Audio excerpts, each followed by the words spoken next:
Hello everyone, আশা করি তোমরা সবাই খুব ভালো আছো। আমরা খুব ভালো আছি। তো নতুন একটা ব্লগে তোমাদেরকে অনেক অনেক স্বাগত জানাই আমার চ্যানেলে। সকালে বাসি কাজকর্ম সেরে আমি স্নান সেরে তারপর আমি পুজো দিয়ে নিলাম। পুজো দেওয়া আমার এখন কমপ্লিট হয়ে গেছে। এরপরে রান্নাঘরে যাব। রান্নাঘরে এসে এই যে ডিমের ভুজিয়া করে নিয়েছি আলু দিয়ে, আর এদিকে হচ্ছে দুধটাকে জাল দিয়ে নেব।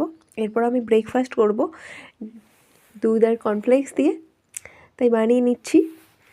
আর এদিকে মিষ্টিও ঘুম থেকে উঠে গেছে, তাই ওকে ড্রয়িং শিট দিয়ে বসিয়ে দিয়েছি। মিষ্টি গিয়েছিল আগের দিন ডক্টরের কাছে, সেখান থেকে এই ড্রয়িং শিট আর রং পেন্সিলটা দিয়েছিল। তারপর আমি বানিয়ে নিচ্ছি হচ্ছে আলু আর মটরশুঁটি দিয়ে একটা তরকারি।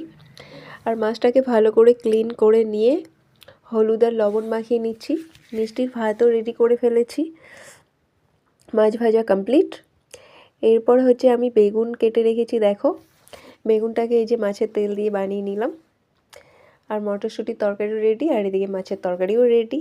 আর মিষ্টিকে এইদিকে দেখো রান্নাঘর থেকে সব সবজিগুলো নিয়ে এসে ওর খেলনা জিনিসগুলো একদম নেবে না, এইগুলো দিয়ে খেলা করছে। তো চলো টাটা সবাই।